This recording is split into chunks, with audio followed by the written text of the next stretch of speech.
Good morning. It's Friday morning, and here we are in the dining room office of our home.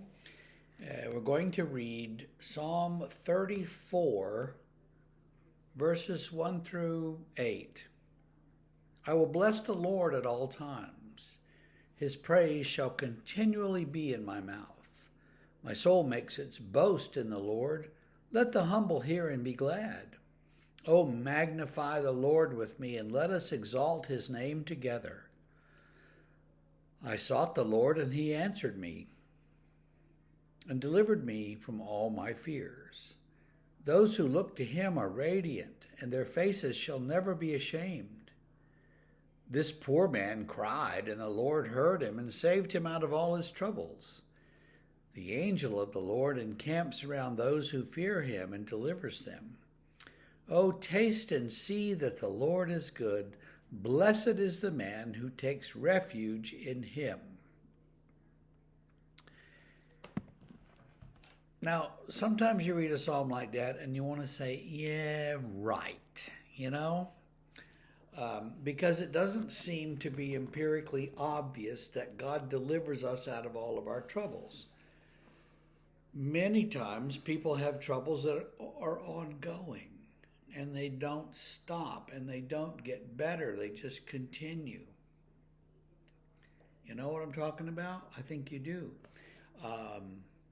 Health problems that just go on and on and on. Maybe they get better, maybe they don't, but often they stay the same, and it's a problem. It's an ongoing problem. And you get a little tired of asking God, are you going to fix this or not? Because the psalm sounds like, oh, you just say the word and God will send his angels and encamp around you and take care of you, and everything will be, lollipops and rainbows. It ain't that way. So what do we do? Well, that's a good question. That's the question, isn't it? People have ongoing situations that they can't make better. Business situations, personal situations, all kinds of things that happen to us, and we say, God, are you going to deliver me from this? And you don't hear anything. It's like crickets, and you're thinking, what is going on with God? Why can't he do what he did in the Old Testament? Well, not everybody in the Old Testament had God helping them all the time. There were the poor to start with. There were the poor out there. There were the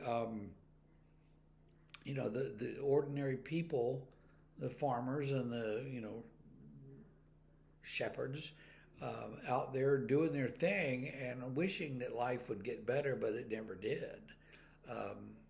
Wishing that they had more to eat or could save a little money.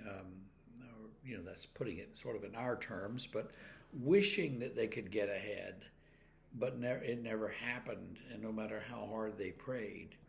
All of which goes back to the Old Testament's, the prophets' complaint, why did the wicked prosper?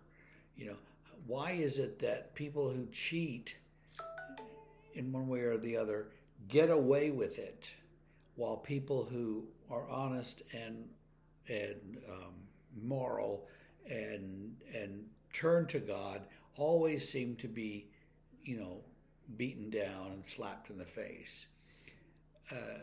There's some truth to that, and I think we should recognize that. Now, does that mean we should give up? No. Does that mean that we should say, well, I'm not going to pray to this fantasy God anymore because he doesn't seem to do anything? That attitude is precisely what leads people to say, well, God doesn't answer prayers, because they think of prayer as kind of a vending machine. You put in your quarter and you should get something back. God doesn't work like that. But so we should remain faithful and keep pouring out our troubles to God, like that woman in the parable who kept pounding on the judge's door, and finally the judge said, "Oh gosh, I'm going to go give her what she wants so she'll leave me alone." And he does, and she gets satisfaction simply because she's annoying the judge. Now, I don't think that we need to annoy God, but that's the parable.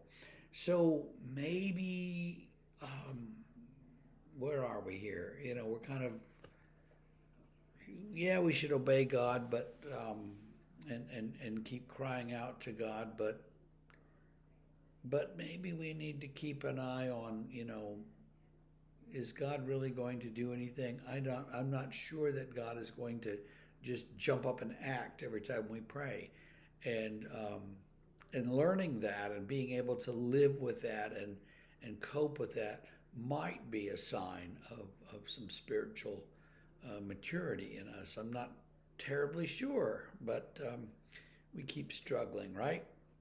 Okay, I want you to have a great day. We'll be back tomorrow, and we'll see you then. Bye-bye.